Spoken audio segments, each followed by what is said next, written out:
Good morning everyone. स्वागत है आपका हमारे चैनल पे। और आज है 24 जुलाई। इंपॉर्टेंट टॉपिक और इम्पॉर्टेंट न्यूज़ को यहाँ पर कवर करते हैं जो आपके एग्जाम में सीधे क्वेश्चन पूछे जाते हैं, चाहे आपका इंटरव्यू हो, चाहे आपका मेंस हो, चाहे आपका प्रीलिम्स हो। ठीक है, चलिए। तो आप जिस एग्जाम को भी प्रिपरेशन करते हैं उसमें जनरल स्टडी महत्वपूर्ण सब्जेक्ट होता है और उसके लिए जो है ना काफ़ी महत्वपूर्ण हो जाता है आपका न्यूज़पेपर, क्योंकि आपके एग्जाम में 35 से 40 क्वेश्चन, और अगर आप स्टैटिक पोर्शन मिला दें तो 65 से 60 क्वेश्चन जो ना आपके डायरेक्ट जो है एग्जाम में क्वेश्चन देखने को मिलता है न्यूज़पेपर से। ये जो है ना क्वेश्चन दिया हुआ है, मेंस वाला क्वेश्चन ये कि भारत में ऊर्जा के क्या स्रोत है और क्या जो स्रोत है भारत के वो घरेलू मांग के पूर्ति के लिए पर्याप्त है। अगर नहीं तो वैकल्पिक ऊर्जा के बारे में आप बातचीत करें और उसका समालोचनात्मक विवरण प्रस्तुत करें। ये क्वेश्चन बीपीएससी 69 में पूछा गया है और आप देखोगे ना इसी प्रकार का क्वेश्चन जो ना यूपीएससी, आप देखोगे यूपी पीसीएस और एमपी पीसीएस और आपको उत्तराखंड पीसीएस में जो ना मेंस में ये क्वेश्चन पूछे गए हैं। ठीक है, तो इसका जवाब हमने जो है ना अपने टेलीग्राम का जो पेड ग्रुप है उसमें शेयर कर दिया गया है, तो जिनको भी देखना है वहां पर जाके देख सकते हैं। और यहां पर देखिए, अब आते हैं सीधे मुद्दे पे। उपराष्ट्रपति का जो है पद पे थे जगदीप धनखड़ जी, उन्होंने इस्तीफा दे दिया, अब वो पद खाली हो गया। तो हमारे जो कॉम्पिटिटिव एग्जाम होता है, ठीक है, जनरल स्टडी का, आप देखो चाहे प्रीलिम्स हो मेंस हो, वहां पे पॉलिटी सेक्शन को काफी आसान माना जाता है, लेकिन अब जो है ना उसको टफ किया जा रहा है। क्यों? क्योंकि अब सीधे सीधे आर्टिकल पूछे जा रहे हैं। तो यहाँ पे दो आर्टिकल याद रखिएगा, आर्टिकल 68 और आर्टिकल 66, दोनों क्वेश्चन पूछेगा। देखिए, अगर मान लीजिए 68 में क्या का प्रावधान किया गया है, तो तुरंत चुनाव करने का प्रावधान किया गया है, तुरंत जो है ना इलेक्शन होना चाहिए, क्योंकि इनका पद जो है खाली हो गया, तुरंत जो है ना यथाशीघ्र चुनाव करना चाहिए। ये ऐसा जो है ना यहाँ पे आर्टिकल 68 में लिखा हुआ है। पहले ये, अब बात करेंगे हम लोग निर्वाचक जो मंडल होता है ना उसमें कौन कौन सा जो है ना पार्टिसिपेट करेंगे। और पहला क्वेश्चन क्या पूछता है प्रीलिम्स में कि ये जो उपराष्ट्रपति पद का जो चुनाव होगा कौन करवाता है? जवाब हो जाएगा भारतीय निर्वाचन आयोग। देख रहे हैं सर्कल में, डायरेक्ट क्वेश्चन पूछेगा आपसे, अब पूछा भी गया है। पहला ये हो गया। दूसरा क्या पूछता है कि जो निर्वाचक मंडल होता है उसमें कौन कौन सा मेंबर शामिल होते हैं। आपको बता दें लोकसभा और राज्यसभा के दोनों मेंबर शामिल होते हैं, मतलब जो इलेक्टेड होते हैं वो भी और जो नॉमिनेटेड होते हैं वो भी इसमें शामिल होते हैं। ठीक है, याद रखिएगा, बहुत इंपॉर्टेंट है, ये क्वेश्चन पूछा गया। अब आप देखोगे यहाँ पे एक सेंट्रल विजिटा जो है ना प्रोजेक्ट है, इससे बीपीसी ने क्वेश्चन पूछा हुआ है, यूपी पीसीएस ने क्वेश्चन पूछा हुआ है, आगे भी पूछेगा आपसे। अभी जो वर्तमान जो संसद हमारा देख रहे हैं ना, सांसद भवन, उसको कौन सा किस प्रोजेक्ट के तहत बनाया गया था? प्रोजेक्ट विस्टा, याद रखिएगा, न्यूज में आ गया है और एग्जाम में क्वेश्चन पूछेगा, मैंने आपके साथ डिस्कस कर दिया है। अब हम आर्टिकल 66 के बारे में तो बताना भूल गए। अगर मान लीजिए ये तो अभी अपने मन से इस्तीफा दे दिए, अगर मान लीजिए कुछ अगर ये गलती करते हैं और इनको हटाना होता, तो जो प्रक्रिया को फॉलो किया जाता है ना वो आर्टिकल 66 में लिखा हुआ है। या तो ये अपने मन से इस्तीफा दे सकते हैं 66A में, और अगर इनको हटाना होगा तो 66B का प्रोसीजर को फॉलो करना होता है। इतना फैक्ट हमने बात किया, यही क्वेश्चन एग्जाम में पूछेगा आपसे, ध्यान रखिएगा। अब देख लीजिए यहाँ पे, अभी अमेरिका जो है ना भारत पे दबाव बना रहा है कि उसके साथ व्यापार वार्ता कर ले। किसके आधार पे? जो इंडोनेशिया अभी किया है अमेरिका के साथ। आगे हम लोग देखेंगे, अभी अमेरिका जो है ना इस तरह के ट्रेड जो है ना, जो अपने जो ट्रेड डेफिसिट है, क्योंकि अमेरिका आप देखोगे कि इंपोर्ट कम कर रहा है और एक्सपोर्ट ज़्यादा कर रहा है, तो जिन देशों से एक्सपोर्ट जो है ना कम कर रहा है और इंपोर्ट ज़्यादा कर रहा है ना, तो वहाँ पे ये समझौता कर रहा है। ठीक है, ताकि आसान शर्तों में यहाँ पे व्यापार को बढ़ावा दिया जा सके। कुल मिलाकर हम लोग बात करेंगे तो आपसे मेंस में क्या क्वेश्चन पूछेगा कि भी हाल ही में भारत और अमेरिका के बीच में किन किन मुद्दों को लेकर तनाव देखा गया था जिस पे सहमति नहीं बन पाया है। तो आप व्यापार को लेकर बातचीत करोगे, एग्रीकल्चर को लेकर बातचीत करोगे, डेयरी प्रोडक्ट वाला को मुद्दे को लेकर बातचीत करोगे, फिर जीएम जेनेटिकल मॉडिफाई जो क्रॉप होता है उसके बारे में आप बात कर लोगे। ठीक है, पाकिस्तान के मुद्दे पे आप बातचीत करोगे, क्योंकि वो कह रहा है ना अमेरिका बार बार कि हम जो है भारत और पाकिस्तान के बीच में जो युद्ध हो रहा था उसको हम रुकवा दिए। तो इस तरह की आपत्ति जो है ना भारत और इसके बीच में, अमेरिका के बीच में है। तो ये चीज़ को आप ध्यान में रखिएगा। और यहाँ पे कुछ इंपॉर्टेंट नहीं है, नेक्स्ट मूव करें यहाँ पे। हाँ, और जो अमेरिका के जो राष्ट्रपति है डोनाल्ड ट्रंप, उनका 2-3 फैक्ट को याद रखिएगा। किस पार्टी से बिलोंग करते हैं? Republican party. कितने नंबर के राष्ट्रपति है? 47 नंबर के। वहां पर वाइस प्रेसिडेंट कौन है? उसका नाम भी याद रख लीजिएगा, क्वेश्चन पूछेगा। अभी आपको बता दें, जो जस्टिस वर्मा है, हाईकोर्ट के जज है, उनको हटाने का प्रोसेस जो है ना फॉलो किया जा रहा है। डायरेक्ट क्वेश्चन पूछा जाएगा आपसे कि जो अभी हाईकोर्ट की जज हो, चाहे सुप्रीम कोर्ट की जज हो, ठीक है, इनको हटाने के लिए हम लोग इम्पीचमेंट जैसा प्रोसेस को क्या करते हैं? फॉलो करते हैं। और ये जो प्रस्ताव है ना, लोकसभा और राज्यसभा किसी भी हाउस में जो है ना इंट्रोड्यूस किया जा सकता है, इसको ध्यान रखिएगा। ये बहुत इंपॉर्टेंट फैक्ट बता रहे हैं आपको, आने वाले एग्जाम में स्टेटमेंट बना के पूछेगा आपसे, ये क्वेश्चन पूछा भी गया है। ये हो गया।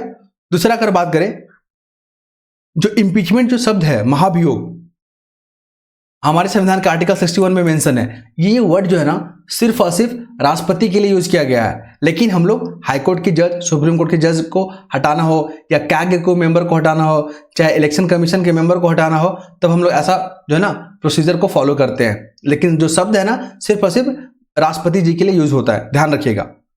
और क्या बात करें, अभी मान लीजिए जो वाइस प्रेसिडेंट है हमारे, उन्होंने इस्तीफा दे दिया, ठीक है, अपने मन से पद से हट गए, लेकिन अगर उनको हटाना होता, ठीक है, हटाना होता, और जो प्रस्ताव लेके आते हम लोग जो सांसद लेके आते, तो उसका जो है ना सिर्फ और सिर्फ राज्यसभा में इंट्रोड्यूस करते सबसे, ठीक है, आप लोकसभा में इंट्रोड्यूस नहीं कर सकते, ध्यान रखिएगा। यहां से 2/3 में पास करवाइए, फिर यहां पे नॉर्मल मेजोरिटी से पास करवा दीजिए, तब उनको हटाते हैं हम लोग, ये बात याद रखिएगा। हमारे प्रधानमंत्री जी हैं और अभी मालदीव जाएंगे और ब्रिटेन जाएंगे, वहां पे भारत और इन दो देशों के बीच में जो संबंध है उनको प्रगाढ़ करने के लिए, मजबूत करने के लिए, मधुर करने के लिए। आपको बता दें, यहाँ पे अभी ऑडिटर का एग्जाम हुआ था कुछ साल पहले, मेंस का, ठीक है, तो उसमें क्वेश्चन पता कैसे पूछा था कि अभी हाल ही में भारत और अमेरिका के बीच में जो है ना समझौते हुए, या ठीक है, तो किन मुद्दे पे बातचीत किया गया। तो आपको बता दें, इस तरह के प्रश्न आता है ना, तो कुछ कॉमन चीज याद रखिएगा हमेशा। जैसे कि मान लीजिए हमारे प्रधानमंत्री जी जा रहे हैं कहीं पर भी, चाहे मालदीव हो चाहे ब्रिटेन हो, तो व्यापार को लेकर ही बातचीत होगा, रक्षा को लेकर ही बातचीत होगा, प्रौद्योगिकी को लेकर बातचीत होगा, इनोवेशन को लेकर बातचीत होगा, स्वास्थ्य के क्षेत्र में, अनुसंधान के क्षेत्र में। तो ये सारे जो कॉमन एरिया है, कॉमन सब्जेक्ट है, सबको याद रखिएगा। जब इस तरह का प्रश्न आता है ना, तो आपको यही सब मुद्दे वहां पर लिख देना होता है, ठीक है, क्योंकि आपको कितना याद रहेगा, क्योंकि हमारे प्रधानमंत्री जी 100 से अधिक देशों के साथ मीटिंग करते रहते हैं, कौन सा मुद्दा कहां पे क्या हुआ। लेकिन आपको ये कॉमन चीज को याद रखना चाहिए। जब कुछ आपको एग्जाम में समझ में नहीं आ रहा है क्या लिखें, बस ये सब पॉइंट को आपको वहां पर लिख के आ जाना है, आप क्वालिफाई कर जाओगे अच्छे नंबर से, ठीक है। और आपको बता दें, अभी जो मालदीव जाएंगे वो, तो 2023 में कुछ विवाद देखने को मिला था, क्योंकि जो वहाँ के राष्ट्रपति हैं मालदीव के, वो चाइना के इन्फ्लुएंस में ज़्यादा काम कर रहा था और भारत विरोधी गतिविधियों को अंजाम दे रहा था। तो तनाव काफ़ी वहाँ पे क्या हुआ था, भारत और मालदीव के बीच में देखा गया था गिरता हुआ। लेकिन अब जो है धीरे धीरे प्रयास किया जा रहा है कि अपने संबंध को क्या करें, हम लोग प्रगाढ़ करें। तो आपसे पूछेगा इंडिया और मालदीव को लेकर के अभी हाल ही में डिस्प्यूट देखा गया था, किस मुद्दे को लेकर प्रकाश डाले, तो आप वहां पर बता दीजिएगा चाइना के मामले को लेकर। फिर आप बात कर दीजिएगा कि अभी हाल ही में भारत और ब्रिटेन के जो रिश्ते हैं काफी मजबूत होते नजर आ रहे हैं, किन मुद्दों को लेकर अभी समझौता हुआ है, तो आप वहां पर व्यापार को लेकर बात कीजिएगा, फ्री ट्रेड एग्रीमेंट को लेकर बातचीत कीजिएगा, ठीक है, यही सब लिखना होता है। अभी देख लीजिए, अभी जो है ना जो रोड पे, जो नेशनल हाईवे पे जो एक्सीडेंट वगैरह होते हैं ना, तो उसी का डाटा के बारे में यहाँ पर बात किया गया। जब पूरा आर्टिकल पढ़िएगा ना तो आप बोर हो जाइएगा, यहाँ से कौन सा क्वेश्चन पूछ लेगा, लेकिन जब ध्यान से पढ़िएगा तो आपको पूछेगा ब्लैक स्पॉट, खबरों में रहा, सुर्खियों में रहा ब्लैक स्पॉट किस चीज को संदर्भित करता है। वहां पे क्लाइमेट चेंज लिख देगा, आर्टिफिशियल इंटेलिजेंस लिखेगा, बिटकॉइन लिख देगा, और लास्ट में लिख देगा वहां पे दुर्घटना जोखिम वाली जगह, जहां पे दुर्घटना होने की संभावना ज्यादा रहता है, उस चीज को जो है ना ब्लैक स्पॉट कहा जाता है, ध्यान रखिएगा।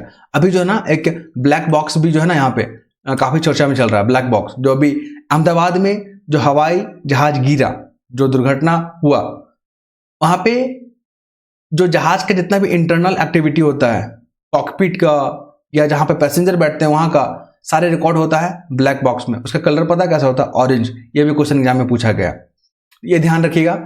और जो घटनाएं हो रहा है नेशनल हाईवे पे, उसको रोकने के लिए क्या प्रयास करना चाहिए, तो उसको रोकने के लिए हमें एडवांस ट्रैफिक मैनेजमेंट सिस्टम को लागू करना चाहिए, जागरूकता, seat belt, helmet, speed limit, यही सब चीज आपको वहां पर लिखना होता है जब आपसे सुझाव मांगे तब। फिर आप पढ़िएगा ना तो यहाँ पे एनजीटी एक वर्ड आ रहा है, एनजीटी, नेशनल ग्रीन ट्रिब्यूनल, यहां से क्वेश्चन पूछा गया है बहुत। कब बना? 2010 में बना। क्या ये कॉन्स्टिट्यूशनल बॉडी है? नहीं है, इसको हम लोग अधिनियम के तहत बनाए हैं, याद रखिएगा। और ये पर्यावरण से जुड़े हुए मुद्दे पर ऑटोनॉमी है, मतलब उससे जुड़े हुए सुमो ऑटो, जिसको स्वतः संज्ञान कहते हैं, मुद्दे को यहां पे शामिल किया जाता है, ध्यान रखेंगे आप। फिर यहां पर देख लीजिए, मराठी नहीं बोलने पर छात्र को पिटाई, ये काफी वायरल चल रहा है कि आप महाराष्ट्र में हैं तो आपको मराठी आना चाहिए। मराठी बहुत ही प्यारा लैंग्वेज है। देखिए, हमारे देश जो है ना विविधता वाला देश है, बहुत डिफरेंट भाषा बोलने वाले लोग रहते हैं। आप उनको कहोगे कि जबरदस्तियां बोलो तो कैसे बोल लेंगे? ठीक है, भाषा कोई तो एक दिन का काम नहीं है कि बोलना सीख जाएंगे, समय लगता है चीजों को। और भाषा जो है ना वो जबरदस्ती आप नहीं थोप सकते कि आपको बोलना ही पड़ेगा। हाँ, उनको अच्छा लगेगा, वो जरूर अपनाएंगे वो। ठीक है, अगर आप उनसे जबरदस्ती करोगे ये सही नहीं है। और भाषा सीखना चाहिए, चाहे मराठी हो, चाहे बांग्ला हो, चाहे उर्दू हो, चाहे हिंदी हो, सब सीखना चाहिए। तो यहां पे जो मेन मुद्दा है जहां से प्रश्न पूछा जाएगा प्रीलिम्स में, वो ये वाला कि क्लासिकल लैंग्वेज क्या होता है। अभी वर्तमान में कितने क्लासिकल लैंग्वेज हैं? पहले कितना था आपको बता दें, अभी 11 हो गया है। ठीक, पहले कितना था? 6 था, अभी 5 नया शामिल किया गया अक्टूबर 2024 में। तो क्या मराठी शुरू से था? नहीं था, अभी इसको शामिल किया गया है। तो बताइए, मराठी को प्रमोट करने के लिए, लैंग्वेज के लिए हम लोग क्लासिकल लैंग्वेज इसको डिक्लेयर कर दिए हैं। और कौन मंत्रालय करती है? गृह मंत्रालय नहीं, ये दर्जा देता है संस्कृति मंत्रालय। ये फैक्ट को आप याद रखिएगा, एग्जाम में क्वेश्चन पूछे गए हैं। और सबसे पहला लैंग्वेज था तमिल, जिसको जो है ना क्लासिकल लैंग्वेज का दर्जा दिया गया था। सेकेंड में था संस्कृत, याद रखिएगा। और 8th शेड्यूल भी याद रखिएगा, हमारे संविधान में कितना शेड्यूल है? 12। उसका 8th शेड्यूल पता है ना कैसे जुड़ा हुआ? लैंग्वेज से। कुल 22 लैंग्वेज है। तो आप जिस स्टेट के एग्जाम का तैयारी करते हैं ना, तो वहां पर देख लीजिएगा कि आपके राज्य में जो भाषा बोला जाता है क्या वो कॉन्स्टिट्यूशनल में है कि नहीं है, ध्यान रखिएगा। तो 22 लैंग्वेज को आप ध्यान रखेंगे। बिहार का तैयारी कर रहे हैं तो आप वहां पे मैथिली शामिल है उसमें। झारखंड का तैयारी कर रहे हैं तो यहाँ पे एक लैंग्वेज है संथाली, वो है शामिल है। ठीक है, हिंदी हमारा मदर लैंग्वेज है, वो शामिल है वहां पे। उर्दू भी शामिल है, ठीक है, कश्मीरी भी शामिल है। तो ध्यान रखेंगे, 22 लैंग्वेज को आप याद रखेंगे। देखिए, अभी एक डार्क वेब जो है ना वर्ड काफी न्यूज में चल रहा है। क्यों चल रहा है? क्योंकि यहाँ पे साइबर फ्रॉड हो रहा है। यहाँ पर देखोगे आतंकवादी जो घटनाएं हैं, जो गतिविधियां होती है, ऑनलाइन चलाया जा रहा है। डेटा लीक जो होता है ना, डाटा का जो चोरी होता है, यहाँ पे सेल हो रहा है, बेचा जा रहा है, खरीदा जा रहा है। ये डार्क वेब है क्या? इमेजिन करो, हम सिंपल शब्द में समझना, बहुत लोग ये जो है टेक्निकल शब्द समझ में नहीं आता। ये समुद्र है और समुद्र को ही हम लोग मान लेते हैं इंटरनेट। ठीक है, समुद्र का जो है ना ऊपर का एरिया आपने देखा होगा, जो ऊपर में जो पानी चमकता हुआ दिखता है, ठीक है, उसके नीचे आपने देखा होगा जहां पे लाइट बहुत कम पहुंचता है, और एक जगह होता है समुद्र में जहां पर लाइट ही नहीं पहुंच पाता है। ठीक है, तो 3 पार्ट में बांटे इसको हम लोग। अगर डेप्थ में देखें तो पहला जहां पर लाइट पहुंच रहा है, जहां पे कम लाइट पहुंच रहा है, थर्ड जो सेक्शन होता है जहां पर लाइट ही नहीं पहुंचता है। उसी प्रकार इंटरनेट को भी 3 पार्ट में बांटिए। एक हो गया सरफेस डार्क, क्या होता है? Surface dark. सेकेंड में क्या हो गया? डीप शार्क, डीप वेव, माफ कीजिएगा, डीप वेव और सरफेस वेव। और थर्ड में क्या होता है? डार्क वेव, ये नीचे वाला जहां पर लाइट ही नहीं पहुंच रहा है। तो इंटरनेट और समुद्र को हम लोग कंपेयर करके देखें और इसको 3 पार्ट में बांट दिए। तो ये डार्क वेव है ना, यहाँ पे इलीगल एक्टिविटी वाला जितना भी घटनाएं होता है, ट्रांजेक्शन होता है, वो चीज यहाँ पे किया जाता है। आप चाहते हो कि गूगल में सर्च करें और डार्क वेब में आप अपनी गतिविधियों को संचालन करें? नहीं होगा। ठीक है, तो इसके लिए डार्क वेब होता है। और डार्क वेब जो है ना पे आतंकवादी घटना आप देखोगे, जो डाटा चोरी होता है और वहां पे खरीद होता है और बिक्री होता है, वो भी ध्यान रखिएगा। और बहुत सारी हिंसक गतिविधियों को भी वहां पे अंजाम दिया जाता है। तो डार्क वेब ये होता है, ध्यान रखिएगा। डेफिनेशन पूछ देगा आपसे। अभी यमुना, दिल्ली में यमुना जो है ना जलस्तर काफी ऊपर आ चुका है। जब आप पूरा पढ़िएगा आपको लगेगा कहां से क्वेश्चन पूछता है, नहीं पूछता है। क्वेश्चन पूछता है ये वाला, केंद्रीय जल आयोग, आपसे यही पूछेगा। अब पूछा भी गया है कि केंद्रीय जल आयोग क्या ये कॉन्स्टिट्यूशनल बॉडी है? आपका जवाब हो जाएगा नहीं। क्या इसके अध्यक्ष प्रधानमंत्री होते हैं? आपका जवाब हो जाएगा नहीं। दूसरा में दे देगा क्या पर्यावरण मंत्री होते हैं? नहीं। इसके जो है ना कैबिनेट स्तर के जो है अधिकारी इसके अध्यक्ष होते हैं, ध्यान रखिएगा, क्योंकि ऐसा क्वेश्चन पूछा गया। केंद्रीय जल आयोग जो है ना, इसके अध्यक्ष कौन करते हैं? पहला ऑप्शन था प्रधानमंत्री, लोगों ने देखा पट से मार दिया टिक, वो गलत हो गया, ध्यान रखिएगा। यहां पर बात करेंगे, ये क्या है? ये एडिटोरियल पेज का है। यहाँ पर बात किया गया है साइबर को लेकर, साइबर जो धोखाधड़ी हो रहा है, ठीक है, यहाँ पे जो अपराध हो रहे हैं, और हाँ, यहाँ पे जो अपराध हो रहे हैं, साइबर जो फ्रॉड हो रहे हैं, और तो आपने अक्सर देखा होगा कि बैंक से आपके जो है पैसे गायब हो जा रहे हैं मिनटों में। आप देखोगे डीप फेक, है ना, आपने डीप फेक का भी नाम सुना होगा, वो भी देखने को मिल रहा है। तो जैसे जैसे तकनीक आगे बढ़ रहा है, जैसे जैसे समाज हमारा मॉडर्नाइजेशन हो रहा है, वैसे वैसे साइबर जो फ्रॉड को लेकर गतिविधियां बढ़ रहा है। क्वेश्चन आपसे पूछता है कि साइबर धोखाधड़ी से आप क्या समझते हैं, और वर्तमान में कौन सी घटनाएं हैं, उस पर प्रकाश डालें, और सरकार से इससे निपटने के लिए क्या क्या प्रयास किया है। तो ये तीनों क्वेश्चन को ध्यान में रखिएगा। साइबर जो अपराध होते हैं ना, उसमें आप डेटा चोरी हो गया, आपको लालच देकर या साइबर बुलिंग करके आपको धमकाया जा रहा है और डिजिटल अरेस्ट किया जा रहा है, ये सब मसला को आपको लिखना है। सॉल्यूशन में क्या करना है, अवेयरनेस, जागरूकता। बहुत लोग जो है ना पढ़े लिखे होकर भी जो है इन चीज़ों पे ज़्यादा ध्यान नहीं देते हैं, और उनका जो है उनको नुकसान उठाना पड़ता है। लाखों लाखों रुपए उनके बैंक से साफ कर लिया जाता है, ध्यान रखिएगा। नेक्स्ट मूव पर यहाँ पर बात किया गया है जो तकनीक है, सोशल मीडिया है, इंटरनेट है, वो बच्चों के मन को कैसे प्रभावित करते हैं। यहाँ पर बात किया, आपको एक घटना बता रहे हैं, अभी हाल ही में घटना हुआ था, काफ़ी वायरल भी हुआ था, हरियाणा का घटना ही है। शायद 11-12 का बच्चा था वो, उसके टीचर ने उसको बोला कि बाबू तुम क्यों शर्ट को बटन खोल के ऐसे मतलब बाहर करके आते हो, बाल लंबा लंबा किए हो, आप उसको कटाओ, डिसिप्लिन में रखो। इतने ही मास्टर ने बोला था। वो बच्चे को ये बात पसंद नहीं आया, उसने चाकू निकाला, अगला दिन उसको अपने टीचर को मार दिया। ठीक है, तो आखिर वो बच्चा जो टीनेजर होता है 18-19 साल वाला, वो आखिर हिंसा गतिविधियों में कैसे संलिप्त हो गया, वो मारने पर कैसे उतारू हो गया। क्या हमारे एजुकेशन सिस्टम इतना खराब हो गया है? तो उससे को लेकर यहाँ पर बातचीत किया गया है कि बच्चे, अभी आप देख रहे हो ना अर्बनाइजेशन, जैसे जैसे हमारा जो सोसाइटी है मॉडर्न हो रहा है, आप देखोगे कि सोशल मीडिया पे ऐसे ऐसे सामग्री उपलब्ध कराए जा रहे हैं ना जो आपत्तिजनक है, अश्लील है और काफी हिंसात्मक है, जो बच्चे के मन को क्या करता है, इफेक्ट करता है, और उसको हिंसक गतिविधियां में संलिप्त होने के लिए क्या करता है, मजबूर करता है। आपको बता दें, जहां माता पिता दोनों अभी जॉब में हैं, दोनों काम कर रहे हैं, वो बच्चों के साथ समय नहीं स्पेंड कर पाते हैं।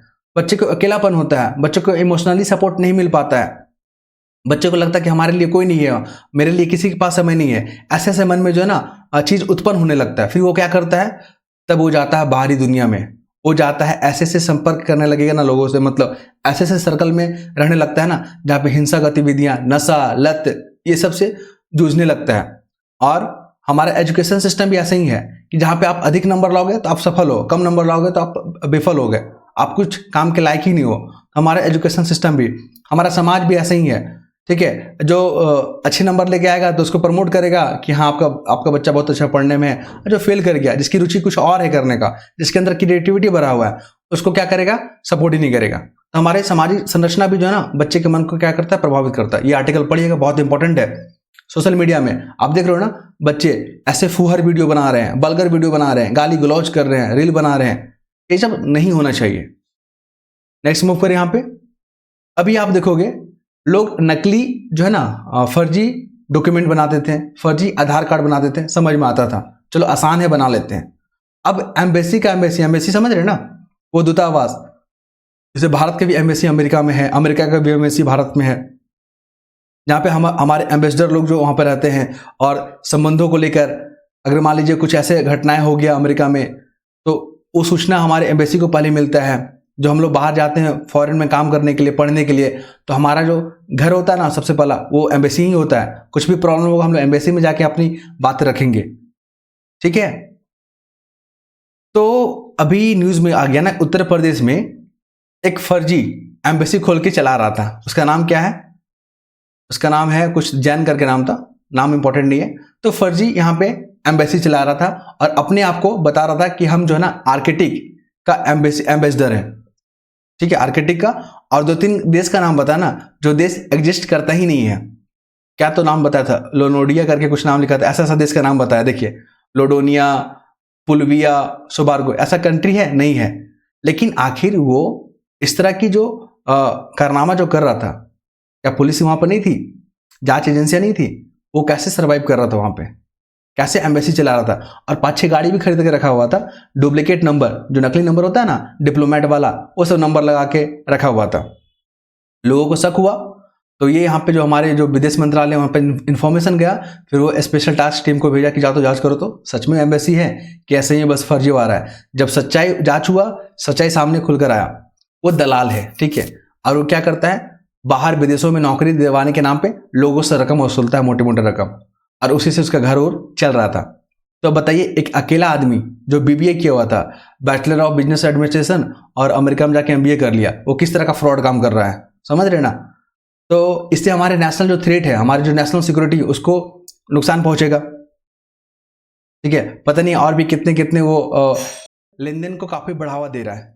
इसका क्या सकारात्मक प्रभाव पड़ेगा, प्रकाश डाले। तो आपको बता देना है कि भारत के दूर दराज जो गांव है, कस्बे हैं, वहां पे ये लेन देन बढ़ रहा है। तो उससे क्या होगा, जो दुकानदार हैं, सब्जी वाले, रिक्शा वाले, वो लोग भी जो है ना, जो ट्रांजेक्शन है, डिजिटल ट्रांजेक्शन को बढ़ावा दे रहे हैं, उनको भी फायदा मिलेगा। और ये एक तकनीकी क्रांति के रूप में देखा जा रहा है इसको। इससे डिजिटल साक्षरता बढ़ेगा, आर्थिक आत्मनिर्भरता बढ़ेगा, समावेशी जो डिजिटल है ढांचा, उसको बढ़ावा मिलेगा।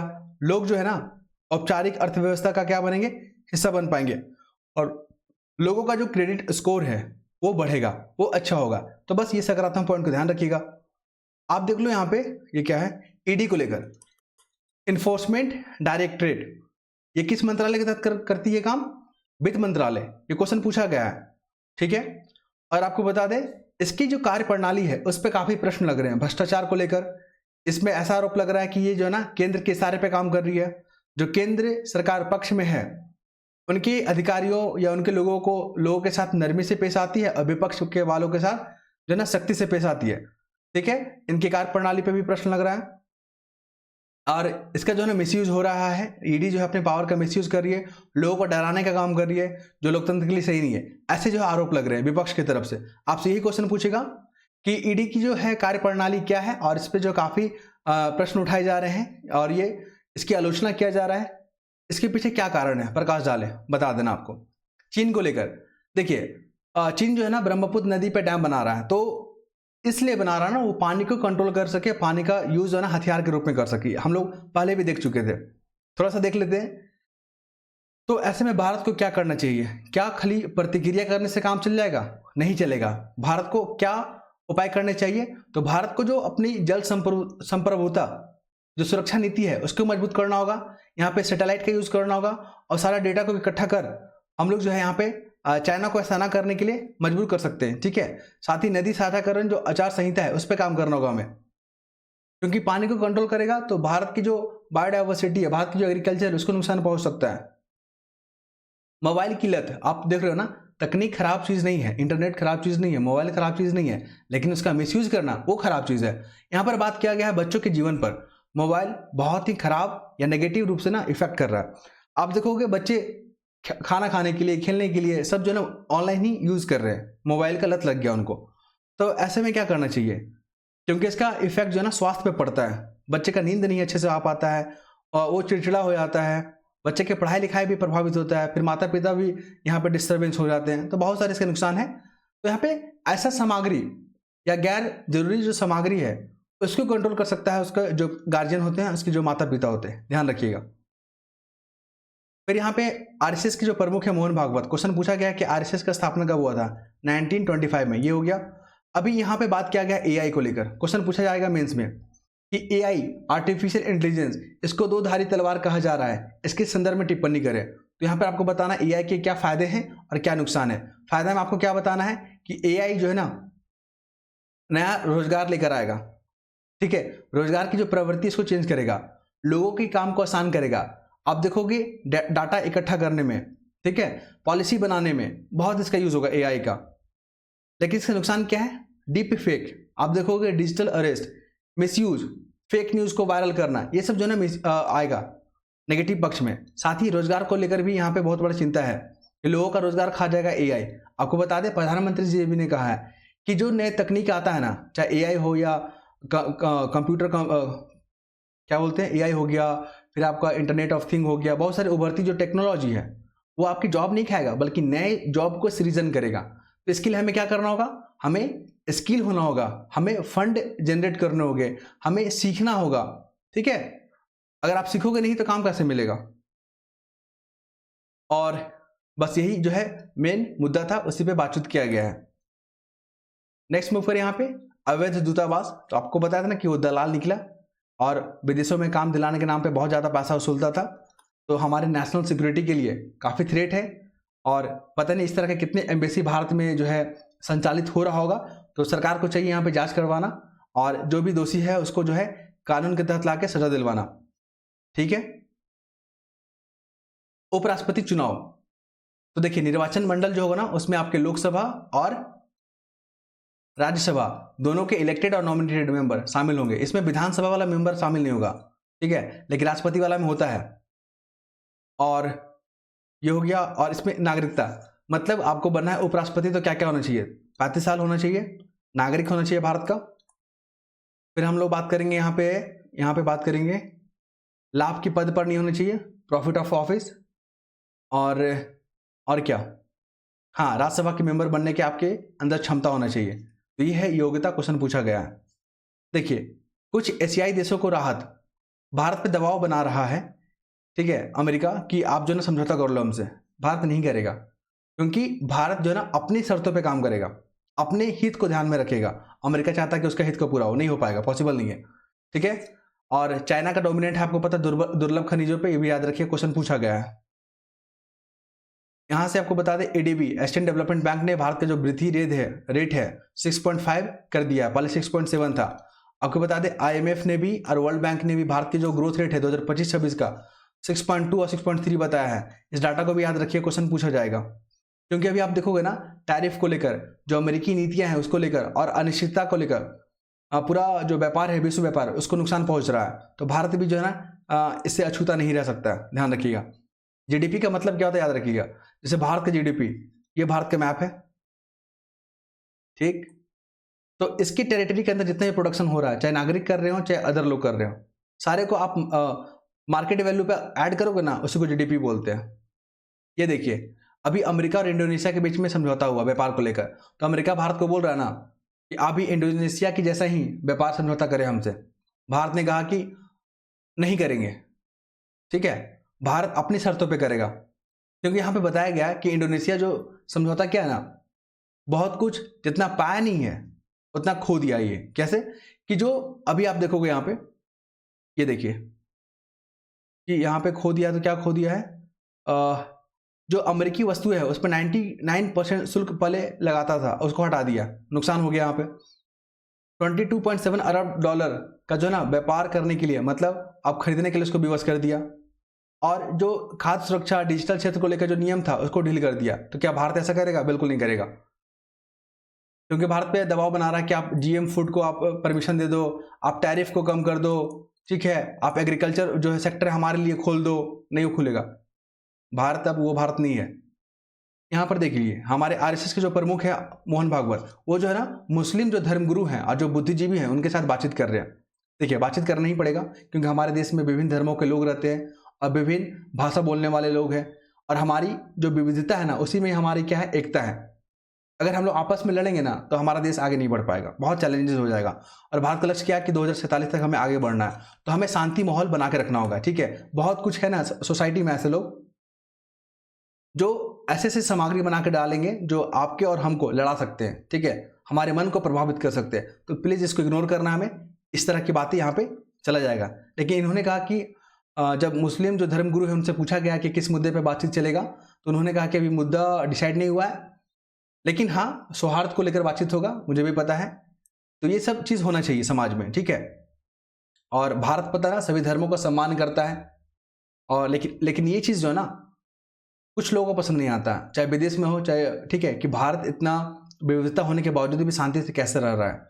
ये चीज ना बहुत लोगों को पसंद नहीं आता। अभी पहलगाम घटना आपने देखा, वहां पे भारत की सौहार्द को बिगाड़ने की कोशिश किया। जो भारत का जो टूरिस्ट था वहां पे, जो जम्मू कश्मीर में जाता था, जम्मू कश्मीर का जो शांति को डिस्टर्बेंस किया ताकि लोग वहां जाए नहीं, ऐसा आतंकवादियों का क्या था, मकसद था। फिर यहां पर देख लीजिए गाजा में जो हमला हो रहा है इजराइल की तरफ से, क्या नुकसान है। क्वेश्चन यही पूछेगा कि जो इजराइल और हमास के बीच में जो युद्ध हुआ इसके क्या परिणाम देखने को मिल रहा है। तो आपको बता दें 59,000 से अधिक लोग मारे गए, भूखमरी का लोग शिकार हो गए, लोग प्लान करने के लिए मजबूर हो गए, लोगों को मानवाधिकार हनन हो गया, कानून व्यवस्था चरम हो गया। बस इतना पॉइंट आपने लिख दिया ना, आपका आंसर कंप्लीट हो गया। ठीक है, क्योंकि बहुत लोग भी ना ये सब पॉइंट लिखते ही नहीं है, बकवास चीज मेंस में लिख के आते हैं, नंबर कहां से मिलेगा। ठीक है, और हम लोग मैप भी देखेंगे गाजा वाला आगे जाके। अमेरिका के राष्ट्रपति हैं, इन्होंने कहा कि हम भारत और पाकिस्तान के बीच में जो संघर्ष हुआ था ना, हमने इसको रुकवाया। हमने फोन किया पाकिस्तान को कि क्या कर रहे हो पाकिस्तान, तुम भारत के साथ पंगा क्यों ले रहे हो, अगर तुम भारत के साथ लड़ोगे तो हम तुम्हारे साथ व्यापार नहीं करेंगे। और ये देखिए इसका दोगला नीति देखिए, ये IMF के माध्यम से एक बिलियन डॉलर का क्या दिलवा दिया, आर्थिक सहायता दिलवा दिया पाकिस्तान को, और कह रहा है कि हमने रुकवाया है। ठीक है, तो अमेरिका क्या कर रहा है, अपने हित को साधता है पहले। अगर वो कहीं लड़ाई हो रहा है ना तो अपना हित देखता है, क्या हमको इससे फायदा होगा, अगर फायदा है तभी इंटरफेयर करता है ये। ऐसे जो है ना हमारे रिसर्चर, हमारे जो अंतर्राष्ट्रीय जो संबंधों को लेकर जो जानकार हैं, उनका कहना है ये सब चीज। ठीक है, ध्यान रखिएगा। फिर यहाँ पे आप देख लो, अमेरिका के साथ शुल्क समझौता के अध्ययन के बाद इस्तीफा का फैसला लेंगे। कुल मिलाकर यहाँ पर बात करेंगे, जापान के जो प्रधानमंत्री है ना, उनको इस्तीफा को लेकर काफी बातचीत चल रहा है, न्यूज में देखने को मिल रहा है। तो जापान के प्रधानमंत्री कौन है, इशिबा। ये क्वेश्चन बीपीएससी में पूछा गया है। ठीक है, याद रखिएगा। किस पार्टी से जुड़े हुए हैं, लिबरल डेमोक्रेटिक पार्टी, ये इंपॉर्टेंट है, याद रखेंगे। बहुत लोग इसको इग्नोर करेंगे। इनका नाम याद रखिएगा। पहले रुचिरा कंबोज हुआ करते थे, मतलब हमारे भारत के जो प्रतिनिधि हैं संयुक्त राष्ट्र में, जो प्रतिनिधि थी परमानेंट वाले, वो थे रुचिरा कंबोज। वो हटे, अब ये आ गए पर्वत नेनी हरीश। ये क्वेश्चन बीपीएससी में पूछेगा इस बार, 100% पूछेगा, ध्यान रखिएगा। अभी जो है ना पाकिस्तान को अध्यक्ष बना दिया है, आतंकवाद से जुड़ा हुआ जो समिति होता है ना, उसका अध्यक्ष बना दिया है। और वो यहाँ पे चल रहा था मीटिंग, इन्होंने कहा कि पाकिस्तान जो है ना, पाकिस्तान की जो अर्थव्यवस्था है और भारत की अर्थव्यवस्था काफी अलग है। पाकिस्तान का जो समाज है ना, भारत का समाज काफी अलग है, कंपेयर नहीं हो सकता। क्योंकि पाकिस्तान जो है ना, पाकिस्तान की कोई अर्थव्यवस्था है नहीं, वहां पे खाली आतंकवादी पनपते हैं, आतंकवादी अर्थव्यवस्था चला रहा है। ठीक है, और IMF से पैसा लेके अपनी अर्थव्यवस्था को रन करता है। तो यहाँ पे आतंकवाद के मुद्दे पर बातचीत किया गया है। साथ ही आपको पता ना, पाकिस्तान सिंधु समझौता को लेकर बात उठाएगा, जम्मू कश्मीर को लेकर बात उठाता है। ठीक है, इस तरह के मुद्दे उठाता है। तो भारत और पाकिस्तान के बीच में जो रिलेशन है उस पर क्वेश्चन बन सकता है, ध्यान रखिएगा। और ऑपरेशन सिंदूर को लेकर क्वेश्चन तो आना ही है, ध्यान रखेंगे आप। 5 साल बाद चीन के नागरिकों को, अब जो है ना भारत ने ऐलान किया है कि चीन को जो है ना हम पर्यटन वीजा देंगे। तो ये पहल जो है भारत और चाइना के बीच में जो है संबंधों में सुधार देखने को मिलेगा। ठीक है, क्योंकि भारत का पड़ोसी देश है चाइना, अब भारत सभी पड़ोसियों को साथ लेकर चलेगा, क्योंकि सबसे लड़ना पॉसिबल नहीं है। भारत का भी ऑब्जेक्टिव है, भारत का एक लक्ष्य है। ठीक है, तो ये चीज को ध्यान में रखिएगा। ये बिहार का मैप है, किन किन देश के साथ, किन किन राज्य के साथ सीमा साझा करता है, याद रखेंगे। ये 7, ये 8 जिला के साथ 8, और ये 3 जिला क्वेश्चन पूछा जाता है। अभी आपको बताया तो हॉर्न अफ्रीका पूछ लेता है, माली को पूछेगा आपको। ठीक है, नाम्बिया, साउथ अफ्रीका काफी न्यूज में चल रहा, पूछ लेगा। यूक्रेन तो पूछ ही रहा है एग्जाम में, हर एग्जाम में पूछ रहा है। ठीक है, तो इसको भी आप ध्यान रखेंगे। इसके बाद हम लोग बात करेंगे, यहाँ पे SCO को लेकर क्वेश्चन पूछेगा आपसे। ये गाजा स्ट्रिप अभी बात किए थे ना, हमला हो रहा है इजराइल की तरफ से, तो ये पूछेगा आपसे। ये कच्चा तीवू आइलैंड है, वो पूछ लेगा। भारत और श्रीलंका के बीच में तनाव बना हुआ है, ये नीलगिरी वाला पूछ लेगा आपसे। ये सिंधु का जो सहायक नदी है और सिविलाइजेशन है, वो पूछ लेगा। सिंधु घाटी सभ्यता से क्वेश्चन पूछेगा इस बार, ध्यान रखेंगे आप। तो ये तमाम फैक्ट को हमने डिस्कस किया। आई होप आप लोग को पसंद आया होगा। और आप लोग कमेंट नहीं करते हैं, बिल्कुल नहीं करते हैं, कुछ लोग ही कर रहे हैं। क्या कुछ लोगों के लिए वीडियो बन रहा है? नहीं ना। अब अगर आप लोग को यहां से लाभ मिलता है तो आप लोग कमेंट करें, प्लीज करें। ठीक है, चलिए तो नेक्स्ट वीडियो मिलता है। धन्यवाद।